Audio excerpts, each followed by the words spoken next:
Sejumlah PAOGA atau juru atur lalu lintas liar di Cengkareng, Jakarta Barat terjaring operasi penertiban kesejahteraan sosial.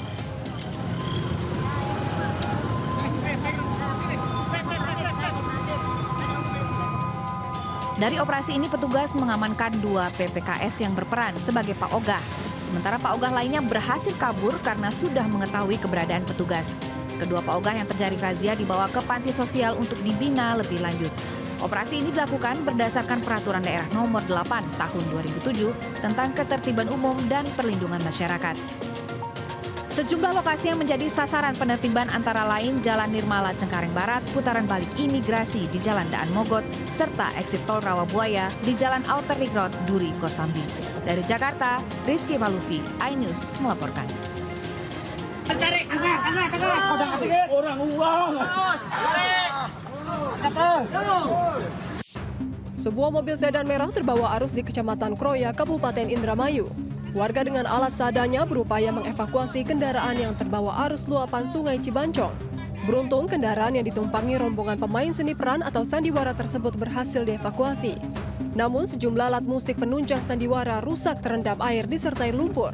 Peristiwa berawal saat hujan deras melanda Kecamatan Kroya di saat bersamaan mobil melintas dan nekat menerjang genangan. Arus deras luapan sungai membuat mobil tak kuasa melewati derasnya arus hingga akhirnya terjerembab ke area persawahan. Meski banjir sempat menggenangi, saat ini kondisi jalan di Desa Tanjung Kerta, khususnya di sekitar Sungai Cibancong, sudah berangsur normal dan air telah surut. Dari Indramayu, Jawa Barat, Toy Iskandar, iNews melaporkan.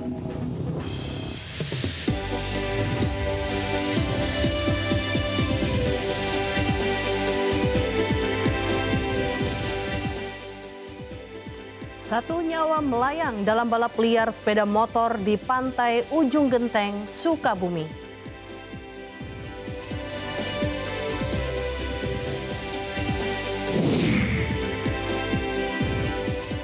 Viral di media sosial, Pulau Umang di Pandeglang, Banten dijual puluhan miliar rupiah. Pemkab Pandeglang mengaku baru mengetahui informasi tersebut.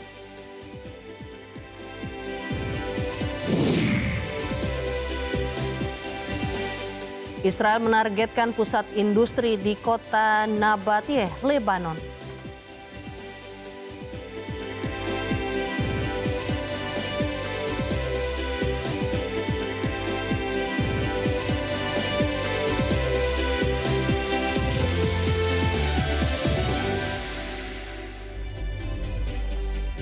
Halo pemirsa, Sindo Malam hadir dengan beragam informasi terkini tanah air serta mancanegara.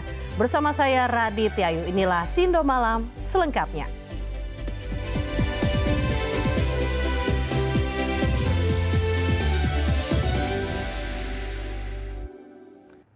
Pemirsa, mobil sedan terbakar di Sragen, Jawa Tengah. Kebakaran dipicu korsleting dari bagian mesin kendaraan.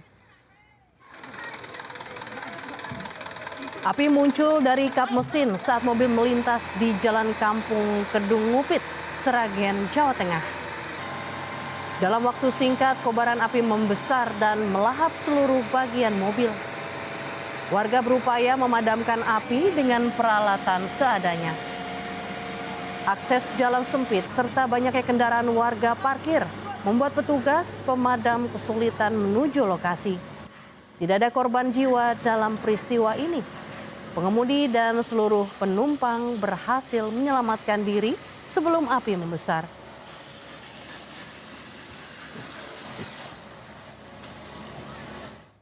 Pemirsa, kecelakaan maut terjadi di jalur Trans Sulawesi Poros Enrekang, Sulawesi Selatan.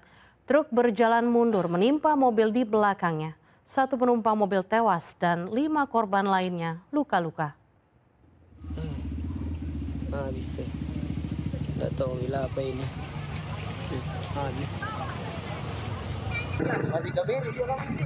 Insiden maut terjadi di jalur Trans Sulawesi Poros Enrekang, Sulawesi Selatan. Sebuah truk mengalami patah pada bagian roda hingga berjalan mundur dan menimpa sebuah minibus yang tepat berada di belakangnya. Kejadian ini mengakibatkan 1 penumpang minibus tewas dan 5 lainnya terluka.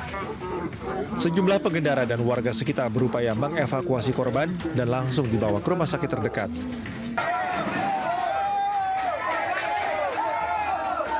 Proses evakuasi kendaraan juga berlangsung dramatis karena sulitnya posisi kendaraan serta keterbatasan peralatan. Di pertengahan pendakian itu patah khasnya, patah khas mundur ke belakang. Bersamaan dengan itu ada satu unit kendaraan mobil Xenia yang ada di belakang mobil truk tadi yang di patah khasnya ini. Setelah itu mobil Xenia tersebut terseret ke belakang. Di dalam peristiwa ini ada 5 korban, 1 yang meninggal di tempat. Pihak kepolisian mengimbau pengendara lebih berhati-hati dan memperhatikan kondisi kendaraan terutama saat melintas di wilayah Malaga yang rawan kecelakaan. Sementara sopir truk telah diamankan pihak kepolisian guna dimintai keterangan. Dari Nrekang, Sulawesi Selatan, Jufri Tonapa, iNews melaporkan. Lagi-lagi menghindari terjaring razia polisi, pengendara sepeda motor masuk ke jalur roda 4 di Suramadu, nekat putar balik di Bangkalan, Jawa Timur. Sebagian pengendara bahkan tak segan untuk menerobos razia.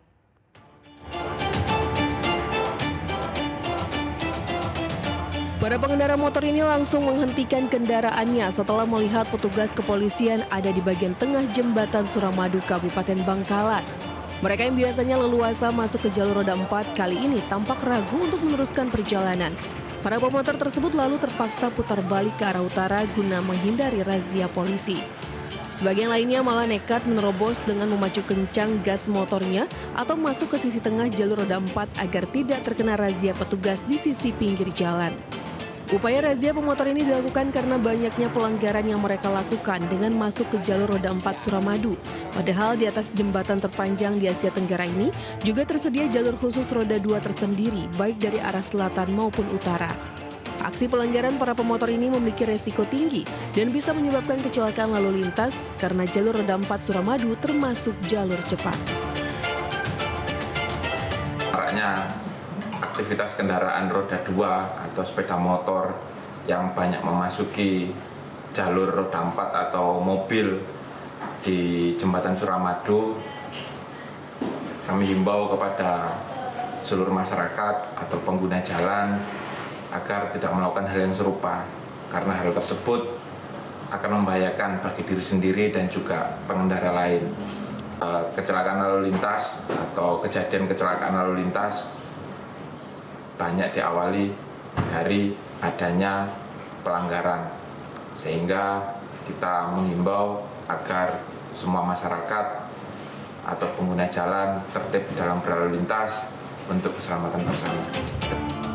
Selain razia di atas jembatan, pihak kepolisian pun kerap melakukan pengamanan di pintu masuk jembatan dan mengarahkan para pemotor ke jalur yang sudah diperuntukkan.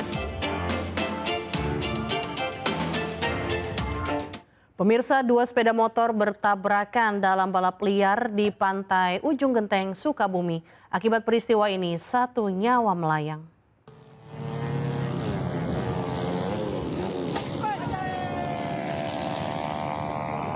Beginilah aksi balap liar di kawasan Pantai Ujung Genteng, Desa Ujung Genteng, Kecamatan Ciracap, Kabupaten Sukabumi.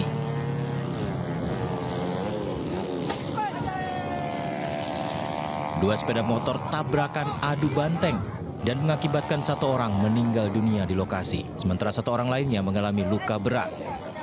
Kapolsek Ciracap AKP Taufik Hadian menjelaskan kecelakaan terjadi saat korban AG sedang uji coba kendaraan dan diduga aksi ini dalam kegiatan balap liar. Polisi mengingatkan warga untuk tidak melakukan aksi balap liar di area publik karena sangat beresiko dan berujung pada kecelakaan fatal. Polisi menangkap 14 pelajar pelaku dalam kasus tawuran yang menewaskan pelajar di Kabupaten Tangerang, Banten. Dari tangan pelaku disita sejumlah barang bukti senjata tajam.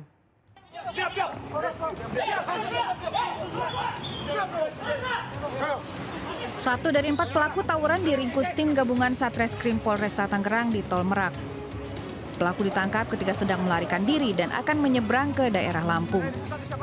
Pelaku terlibat tawuran antar sekolah yang menyebabkan seorang pelajar berinisial NAW tewas pada 7 April lalu. Total sebanyak 14 anak terduga pelaku tawuran berhasil ditangkap, sementara 1 pelaku lainnya melarikan diri. Selain menangkap pelaku, polisi juga menyita barang bukti berupa senjata tajam yang dipakai saat tawuran, pakaian korban, motor korban, serta hasil visum medis. Hingga kini polisi masih mengejar 1 orang terduga pelaku lainnya. Sementara pelaku yang berhasil ditangkap kini terancam pidana penjara 15 tahun. Dari Kabupaten Tangerang, Banten, Aimarani, iNews melaporkan. Seorang remaja alami luka parah di bagian wajah dan mata usai menjadi korban penyiraman air keras di Jakarta. Derita korban semakin tak tertahankan setelah polisi menangguhkan penahanan pelaku penyiraman. Saya harus bagaimana kalau kayak begini? Saya orang nggak punya emak. Saya nggak tahu hukum. Saya orang awam, tapi saya juga tahu keadilan itu harus ada buat anak saya. Seorang ibu asal Johar Baru, Jakarta menangis pilu saat menceritakan kejadian yang menimpa putranya Muhammad Rizky, yaitu remaja usia 17 tahun yang masih duduk di bangku kelas 1 SMA. Rizky menjadi korban penyiraman air keras oleh sekelompok pelajar.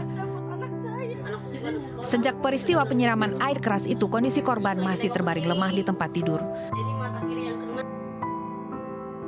Menurut ibu korban, penyiraman air keras terjadi ketika korban dan sejumlah temannya sedang berjalan kaki di Jalan Johar Baru 2. Tiba-tiba saja melintas sejumlah remaja berboncengan sepeda motor dan langsung menyiram korban dengan air keras.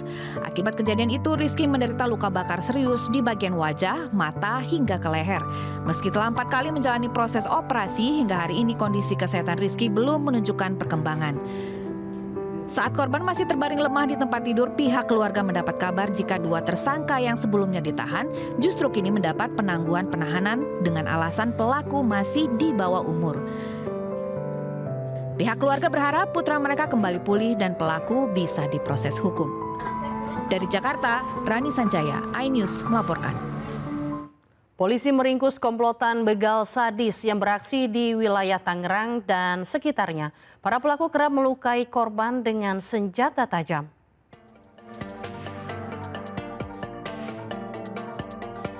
Inilah rekaman CCTV saat aksi pembegalan terjadi di kawasan Jalan Raden Saleh.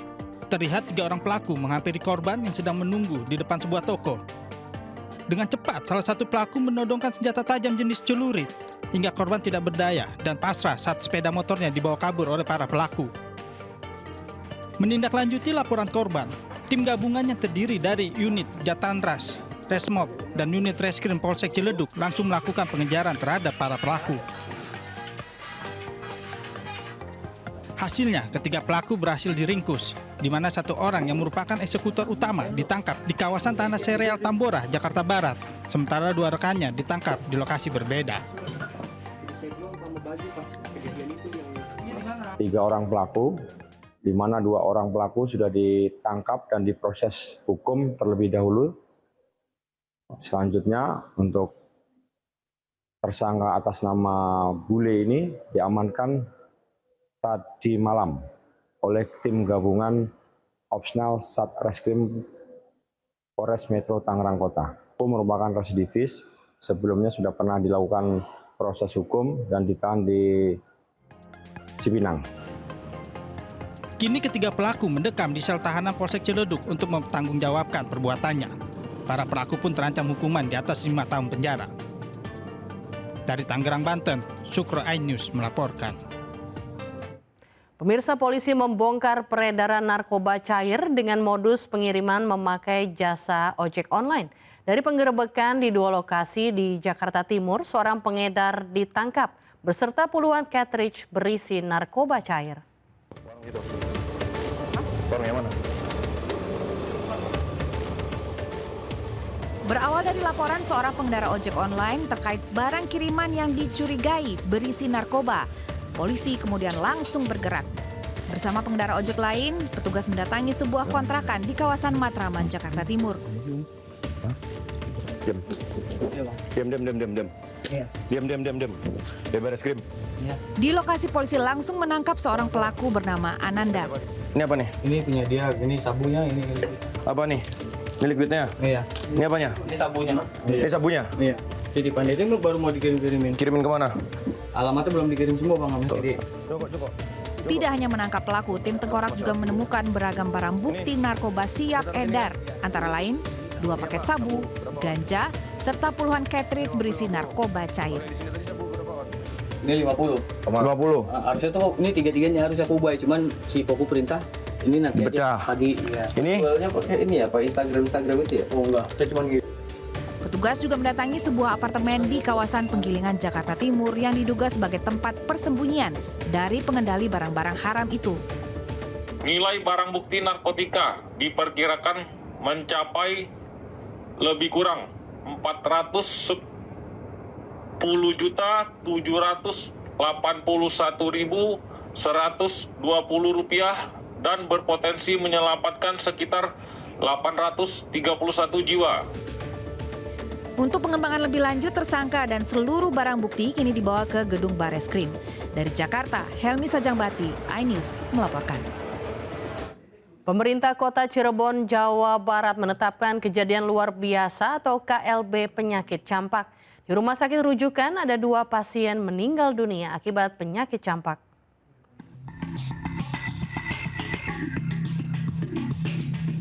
Kasus campak di Kota Cirebon, Jawa Barat hingga saat ini masih berstatus kejadian luar biasa. Kasus campak mulai mengalami peningkatan sejak akhir Desember 2025 hingga awal April saat ini.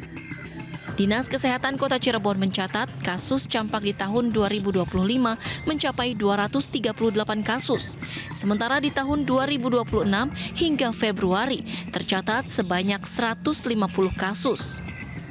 Rumah Sakit Daerah Gunung Jati Kota Cirebon yang merupakan rumah sakit rujukan menerima sebanyak 50 pasien campak dalam 3 bulan terakhir, yang sebagian besar adalah balita. Sementara dokter mengungkapkan sebagian besar pasien campak karena radang paru-paru. Bahkan ada 2 pasien yang meninggal dunia karena mengalami kondisi gizi buruk dan ada kelainan jantung bawaan. Ini tentunya kalau sudah nyampe ke rumah sakit rujukan saja sebesar itu, kemungkinan di puskesmas atau di FKTP atau di fasilitas pelayanan tingkat pertamanya banyak, dan mungkin juga di masyarakatnya mungkin lebih banyak juga. Biasanya terjadi pada apa sih, Dok? Pada pasien-pasien yang pertama memang tidak diimunisasi. Tidak diimunisasi atau memang imunisasinya kurang lengkap. Begitu baru satu kali misalnya mendapatkan campak atau belum dapat campak keburu kena gitu, tertular dari yang lain. Kemudian yang kedua apa? Memang ada faktor resiko yang lain seperti misalnya gizi buruk atau ada kelainan bawaan. Pihak pemerintah Kota Cirebon melalui Dinas Kesehatan juga terus berupaya untuk menekan angka campak dengan berbagai upaya termasuk sosialisasi kepada masyarakat dan meningkatkan vaksinasi di masyarakat. Dari Cirebon, Jawa Barat, Mahardika, iNews melaporkan. Limbah busa kembali mencemari Kali Kamal Muara Penjaringan, Jakarta Utara. Warga pun resah.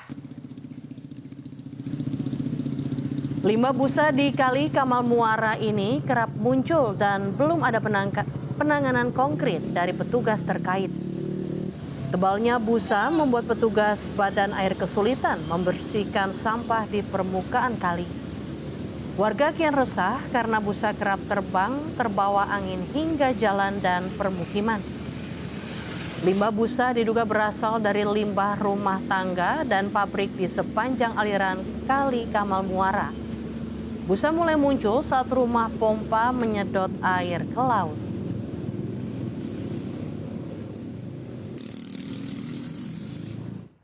Tumpukan sampah dan puing menimbun ruang terbuka hijau milik Pemprov Jakarta di dekat Taman Hutan Kota Penjaringan. Warga pun resah karena tumpukan sampah timbulkan bau tak sedap.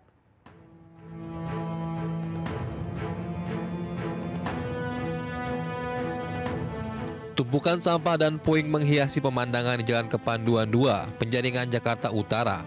Lokasi ini berada dekat Taman Hutan Kota Penjaringan. Lokasi yang dulunya merupakan ruang terbuka hijau dan area resapan air milik Pemprov Jakarta ini kini sangat memprihatinkan.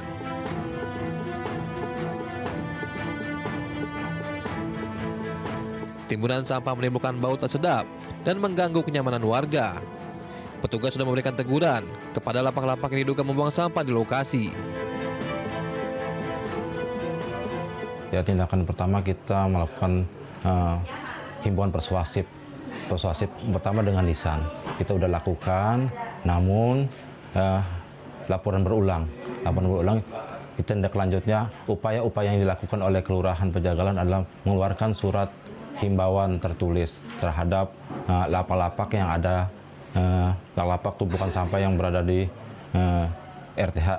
RTH Taman Kota di RW 16. Petugas saat ini masih melakukan koordinasi dengan pihak terkait untuk menertibkan tumpukan sampah dan puing di lokasi.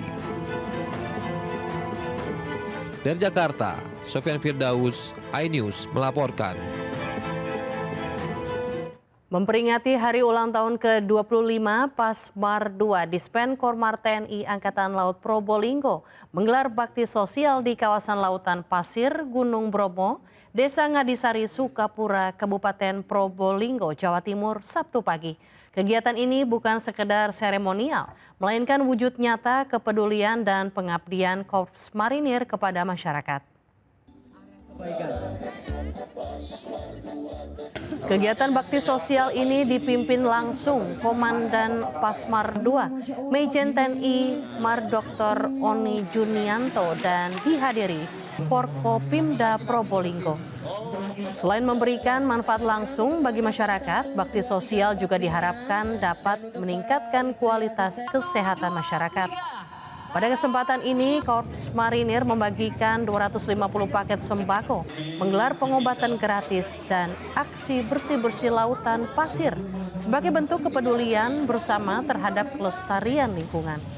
Kegiatan Baksos ini menjadi salah satu rangkaian peringatan HUT ke-25 Pasmar 2 yang tidak hanya berfokus pada kegiatan internal, tapi juga memberikan dampak langsung kepada masyarakat luas. Kesempatan ini ada 250 paket sembako kita berikan kepada masyarakat ya, dan juga ada bakti kesehatan. Itu ada pemeriksaan kesehatan ya, kemudian ada juga diberikan obat. Secara umum tempat sini juga sudah bersih ya. Namun ternyata ketika kita lewat itu banyak plastik-plastik yang mungkin tertiup.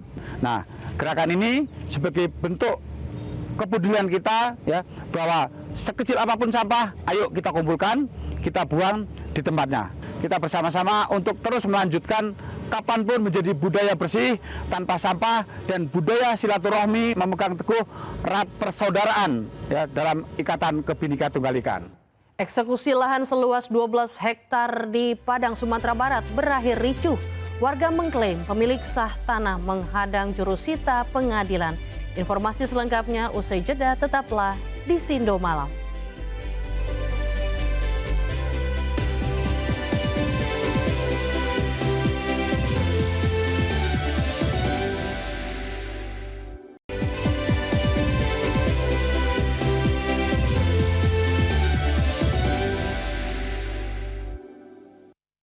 Eksekusi lahan seluas 12 hektar untuk proyek strategis nasional flyover Sitinjau Laut di Padang, Sumatera Barat berakhir ricuh. Warga mengklaim pemilik sah tanah menghadang jurusita pengadilan karena ganti rugi belum diselesaikan. Tanah sengketa apa? Minta kami baca suratnya dulu. Bisa apa malah kami tanah kami dong? Tanahnya berarti Pak BPN. Tuan tolong kulapiu tanah kami. Itulah 6 hektar tanah itu Pak. Yang dikupak. Suasana tegang mewarnai proses eksekusi lahan seluas 12 hektar di kawasan Sitinjau Laut, Kota Padang. Maimunah bersama sejumlah rekannya mengamuk dan berusaha menghadang petugas kepolisian serta jurusita Pengadilan Negeri Padang yang akan memulai pembersihan lahan.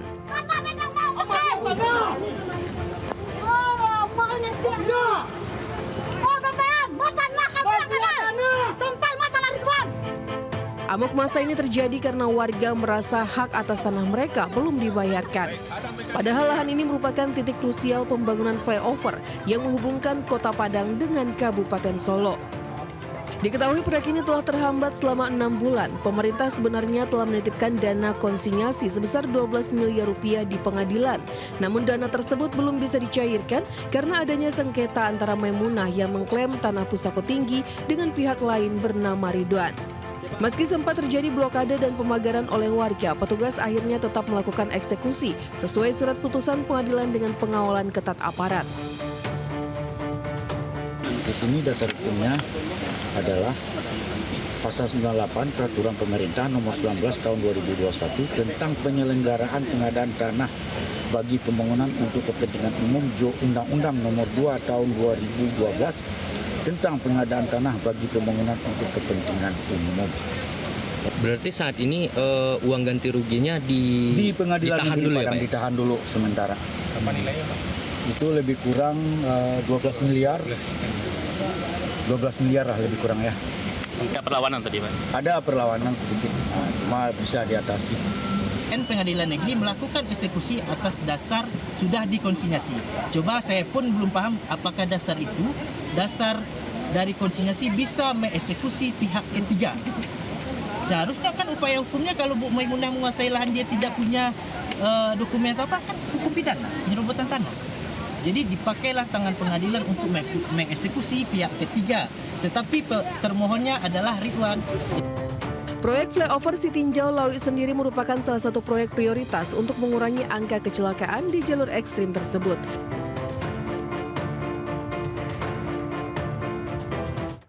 Tiga dari 8 jenazah korban jatuhnya helikopter di hutan Sekadau, Kalimantan Barat tiba di Bandara Internasional Soekarno-Hatta, Tangerang, Banten. Jenazah diserahkan ke pihak keluarga untuk segera disemayamkan di rumah duka.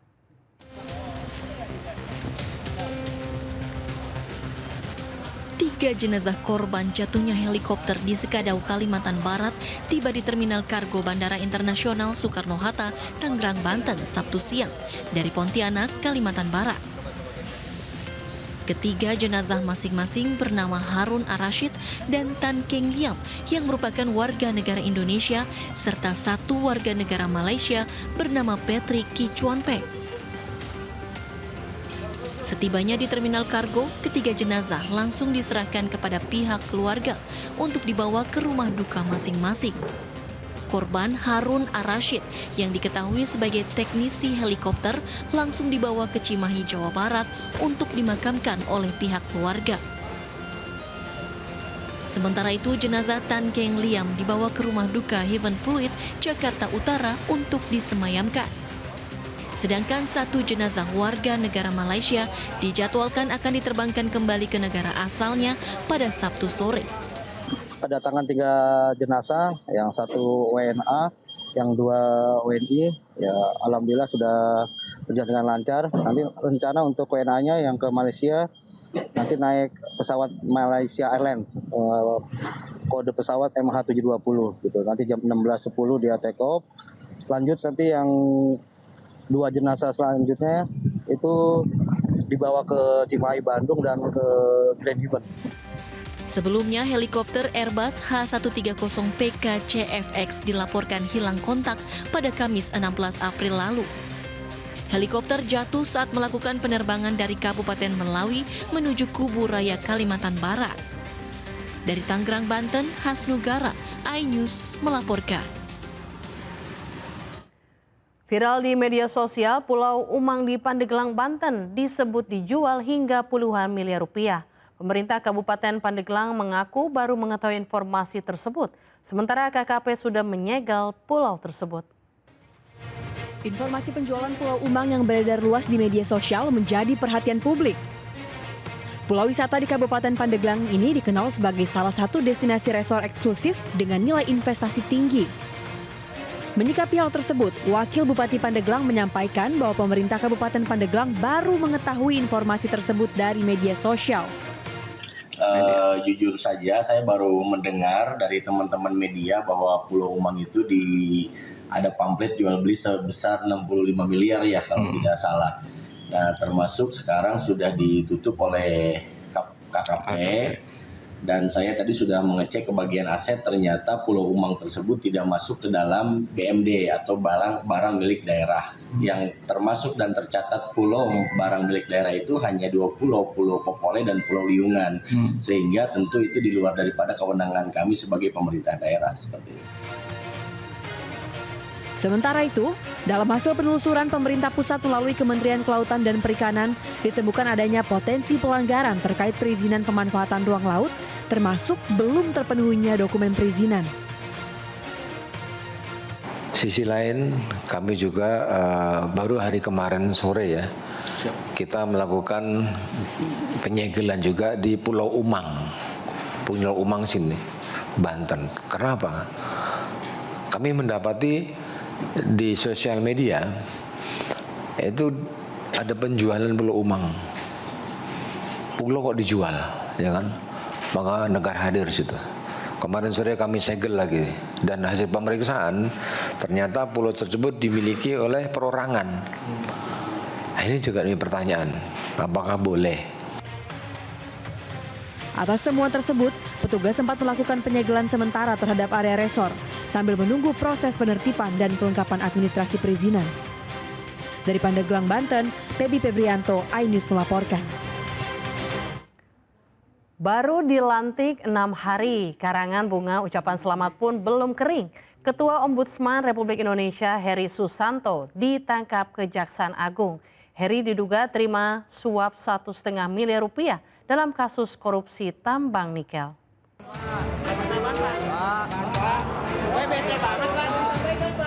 Baru 6 hari menjabat, Ketua Ombudsman RI Heri Susanto langsung jadi pengguna rompi merah tahanan Kejaksaan Agung.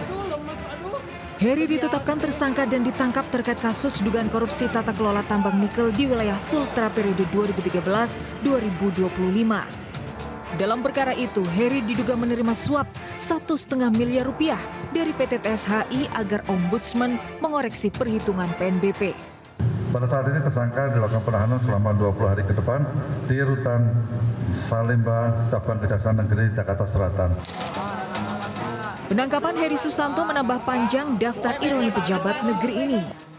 Pasalnya, Heri baru dilantik dan disumpah sebagai Ketua Ombudsman RI oleh Presiden Prabowo Subianto di Istana Kepresidenan 6 hari lalu. Bahkan karangan bunga ucapan selamat pun belum kering. Namun Heri kini harus mendekam di Rutan Salemba atas kasus dugaan korupsi. Tim Liputan iNews melaporkan. Setelah Bupati Tulung Agung Gatut Sunu Wibowo ditetapkan sebagai tersangka, KPK terus melakukan penggeledahan dan kali ini tim KPK geledah sejumlah kantor di Pemkab Tulung Agung, Jawa Timur.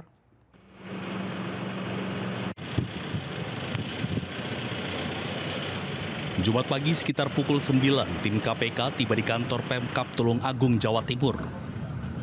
Tim menggeledah kantor PUPR dan kantor Badan Pengelola Keuangan dan Aset Daerah atau BPKAD. Belum diketahui barang bukti apa saja yang dibawa KPK.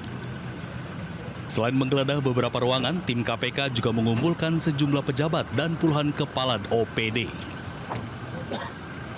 Kepala Dinas Pemuda dan Olahraga Kabupaten Tulung Agung, Ahmad Mugianto, mengatakan selain diberi arahan, ada juga kepala OPD yang jalani pemeriksaan. Ahmad, sekilas yang dipanggil sendiri-sendiri itu yang kemarin dibawa ke Jakarta atau gimana? Ada beberapa.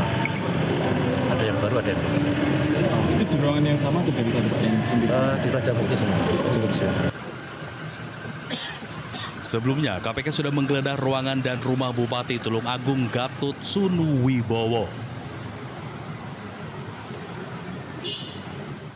Gatut Sunu Wibowo dan ajudannya telah ditetapkan KPK sebagai tersangka kasus dugaan pemerasan di lingkungan pemerintahan Kabupaten Tulung Agung.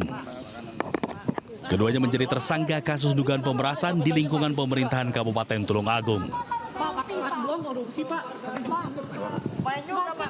Tersangka diketahui meminta uang melalui ajudannya ke 16 OPD di lingkungan Pemkab Tulung Agung senilai 5 miliar rupiah. KPK amankan uang tunai 335,4 juta rupiah, 4 pasang sepatu mewah bernilai lebih dari 120 juta rupiah, dan sejumlah barang bukti lainnya. Dari Tulung Agung, Jawa Timur, Anang Agus Faisal, iNews melaporkan. Wakil Presiden ke-10 dan ke-12 Republik Indonesia Yusuf Kala menepis penistaan agama pada ceramahnya di UGM beberapa waktu lalu. Dalam konferensi pers siang tadi, Yusuf Kala memberikan penjelasannya bahwa saat itu ia sedang ceramah Ramadan di Universitas Gadjah Mada dalam tema perdamaian.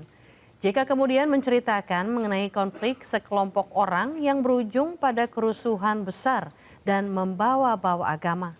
JK juga memberi konteks pada ceramahnya, yaitu konflik Ambon atau Poso dan bukan dalam konteks dogma agama. Apa itu konflik Ambon?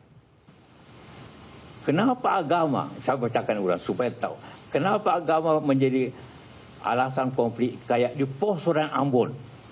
Dengar ya, jadi ini kalau buku, ini ayat tentang Ambon. Kan yang lain ada tentang DI, ada tentang Aceh, tentang Permesta. Ini kemudian, saya tidak bahas tentang khusus Poso, tidak. Hanya satu ayat yang berbunyi, kenapa agama gampang menjadikan alasan konflik? Karena dua-duanya, Islam dan Kristen, artinya orang Islam orang Kristen di tempat itu, bukan Islam keseluruhan. Islam Kristen di tempat itu, di Ambon itu, di Poso itu, berpendapat mati dan menewaskan orang mati atau mematikan itu syahid. Itu saja persoalkan. Padahal ini tentang Maluku. Saya tidak bicara tentang dogma agama. Saya tidak bicara tentang ideologi agama. Tidak. Tentang kenapa mereka saling membunuh. Kenapa mereka saling membunuh? Ada enggak di Islam? Tidak ada. Jadi mereka semua melanggar ajaran agama. Saya tidak mengajarkan agama Kristen. Tidak. Tentang kayak Ambon dan Poso. Anda kan para jurnalis, tahu kata-kata gitu kan? Konteksnya apa?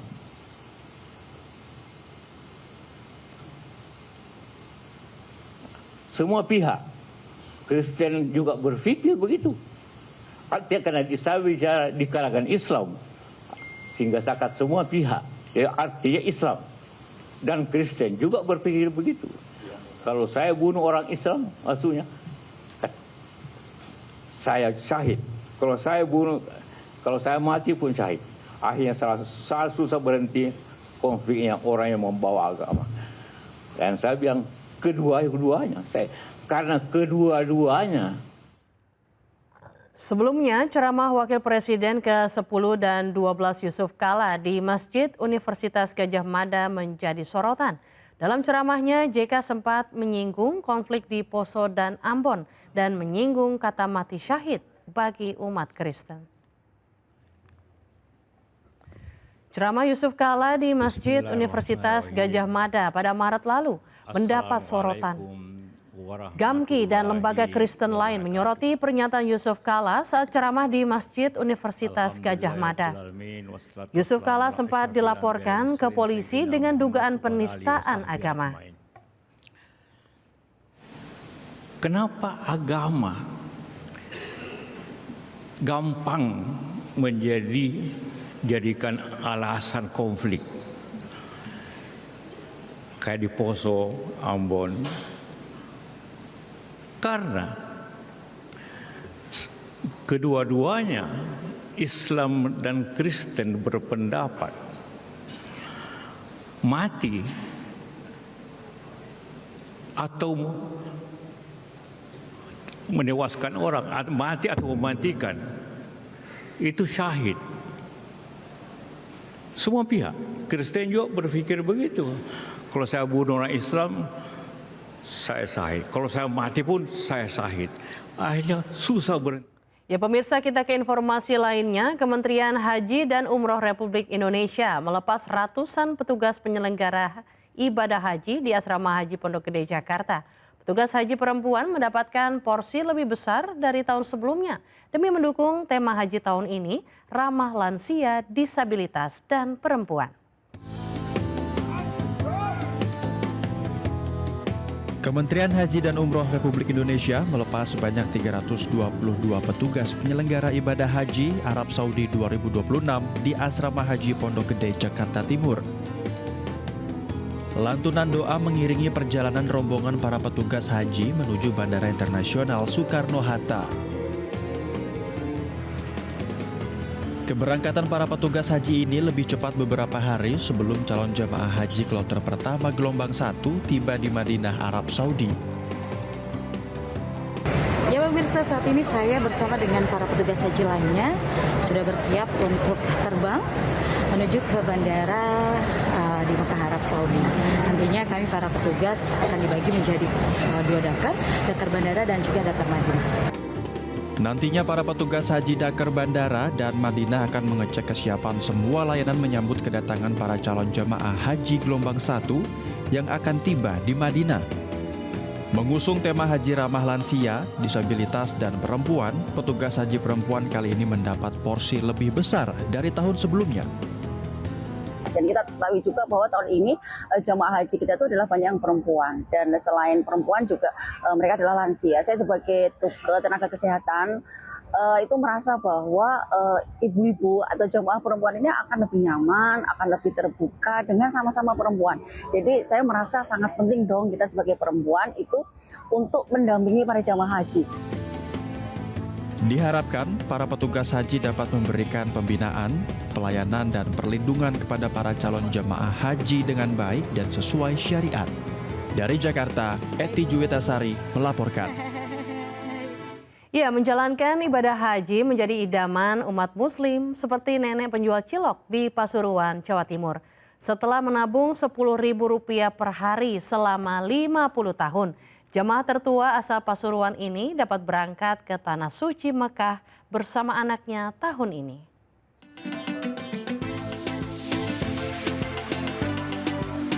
Inilah aktivitas Miss Lika, warga Jalan Patimura, Kecamatan Bugul Kidul, Kota Pasuruan, Jawa Timur.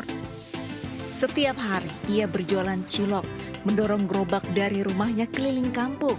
Meskipun usianya sudah 85 tahun, ia tetap semangat berjualan. Selama 50 tahun berjualan cilok, menyisihkan penghasilannya untuk ditabung dan mendaftarkan haji di tahun 2017.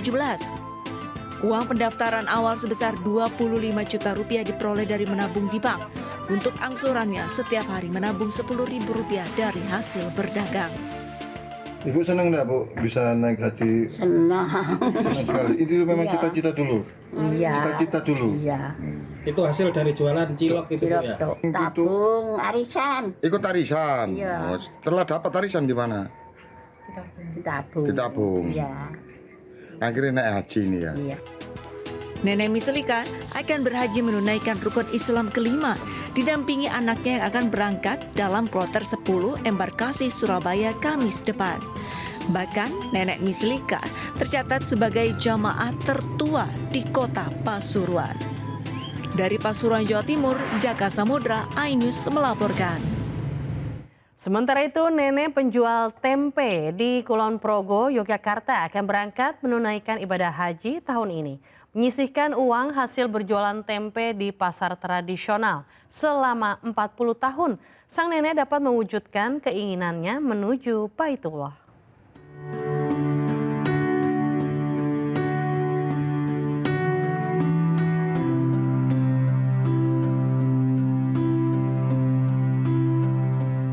Kasida, seorang nenek yang kini berusia 70 tahun, masih berprofesi sebagai penjual tempe. Usia yang sudah senja tak menyurutkan semangatnya terus bekerja dan mengumpulkan uang untuk pelunasan haji. Nenek asal Padukuhan 3 Panjatan, Kabupaten Kulon Progo, Yogyakarta ini berjualan tempe di Pasar Kelurahan Panjatan. Pada tahun 2012 lalu, Kasidah mendaftarkan diri sebagai calon jemaah haji. Setelah menanti belasan tahun, ia akhirnya akan segera menginjakkan kaki ke Baitullah tahun ini. Saya pasrah sama Allah. Moga-moga Allah melindungi saya. Nggak takut. Sudah mantap ke Tanah Suci. Kalau punya keinginan untuk naik haji itu sudah lama, Mbak? Ya sudah. Kan dulu belum ada tabungan, masih nyekolah ke anak, besarkan anak, untuk semuanya anak. Sekarang sudah lumayan anak-anak, saya mikir dirinya sendiri untuk ibadah haji. Aku seneng kan bangga dari mengpian kalau ada simbok kan naming piai biasa, mboten kada jabatan, mboten kada pensiunan lah napa ngoten rezekine simbok saged daftar haji, bangga, seneng. Rencananya, Kasidah akan bertolak menuju Tanah Suci bersama dengan calon jemaah haji kloter 1 embarkasi Yogyakarta. Ia akan diberangkatkan pada Selasa, 21 April 2026 dari Yogyakarta International Airport Kulon Progo. Dari Kabupaten Kulon Progo, Yogyakarta, Basuki Budi Utomo, iNews melaporkan. Merayakan gencatan senjata selama 10 hari, warga Beirut, Lebanon melepaskan tembakan ke udara. Informasi selengkapnya usai jeda berikut ini, tetaplah di Sindo Malam.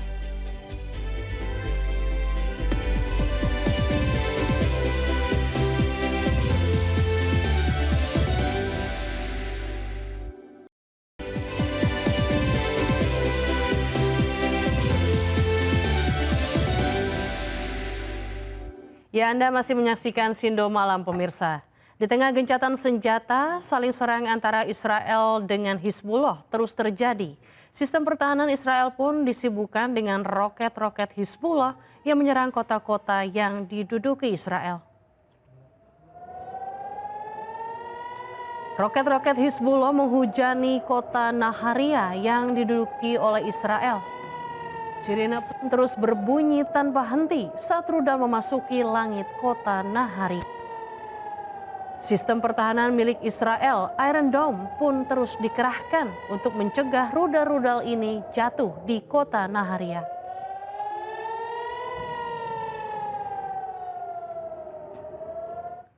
Pemirsa, kota Nabatiyah di Lebanon terus dihantam serangan udara. Kali ini Israel menargetkan pusat industri.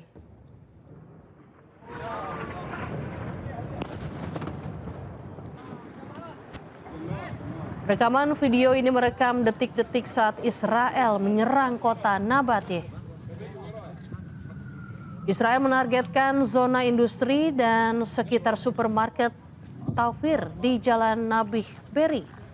Kali ini serangan menghantam kota Karman, Arnon, Aba, dan Yahmor al-Shekif. Serangan ini terjadi sebelum Israel dan Lebanon sepakat untuk melakukan gencatan senjata. Ya, pemirsa, jembatan Kasimia yang menghubungkan kota Tyre dan Sidon di Lebanon Selatan rusak setelah diserang Zionis Israel. Kantor Berita Nasional Lebanon melaporkan 2 drone Israel menghancurkan jembatan tersebut.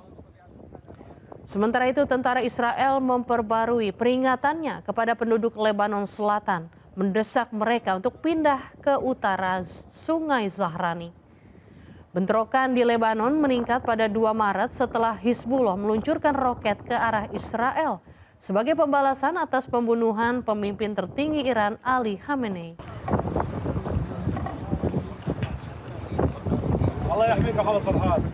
Pemirsa, 3 petugas medis Lebanon tewas setelah diserang oleh Israel. Lebanon pun mengutuk serangan tersebut karena melanggar hukum internasional.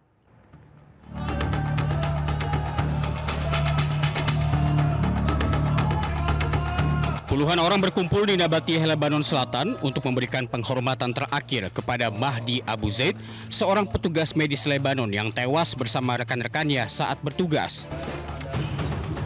3 petugas medis tewas dan 6 lainnya terluka dalam serangan yang diduga dilakukan Israel di kota Maifadoun. Para pelayat melakukan sholat jenazah dan membacakan ayat-ayat Al-Quran sebelum jenazah dimakamkan. من جديد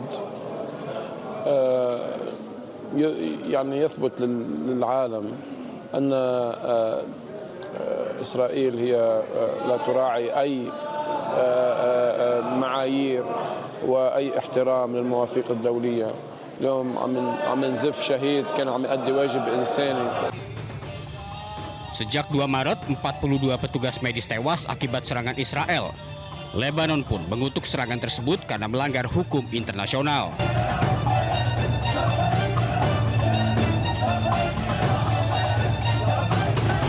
Pemirsa, warga Beirut, Lebanon merayakan gencatan senjata selama 10 hari sebagai perayaan gencatan senjata.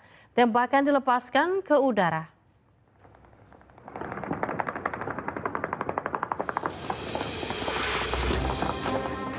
Tembakan terdengar di seluruh Beirut, Lebanon. Tembakan ini dilepas sebagai bentuk perayaan gencatan senjata.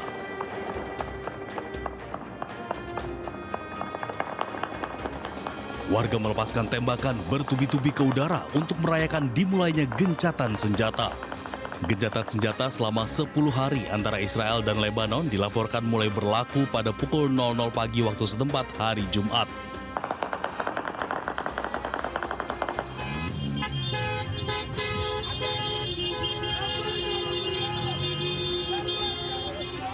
Lebih dari 1 juta warga Lebanon telah mengungsi selama perang berlangsung. Namun usai diberlakukan gencatan senjata 10 hari, warga Lebanon kembali ke rumahnya masing-masing. Tentara Lebanon memberikan imbauan untuk tidak terburu-buru kembali ke daerah masing-masing setelah gencatan senjata. Pemirsa, gencatan senjata antara Israel dengan Lebanon resmi berlaku. Kali ini gencatan berlangsung selama 10 hari.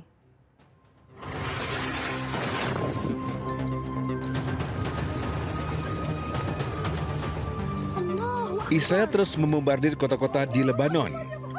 Kali ini serangan menghantam salah satu rumah di Ain Qana'ah, Lebanon Selatan. Israel berdalih rumah ini adalah tempat penyimpanan senjata milik Hizbullah. Tak hanya itu, Israel juga mengklaim telah menyerang serentak 70 lokasi dalam 1 menit. Lagi-lagi Israel berdalih lokasi ini adalah milik Hizbullah. Tak lama setelah saling serang, Israel dan Lebanon sepakat untuk gencatan senjata. Kali ini gencatan senjata berlaku selama 10 hari. I think they will. I think it's going to be, actually it's very exciting because it's 48 years. We're going to be meeting with Bibi Netanyahu, as you know, and the president of Lebanon. And I had a great talk with both of them today. They're going to be having a ceasefire, and that'll include Hezbollah. And I think it could be number 10 for me. Sebelumnya negosiasi damai antara kedua negara sempat digelar pada 15 April lalu. Dalam perundingan yang digelar di Amerika Serikat, belum menghasilkan solusi.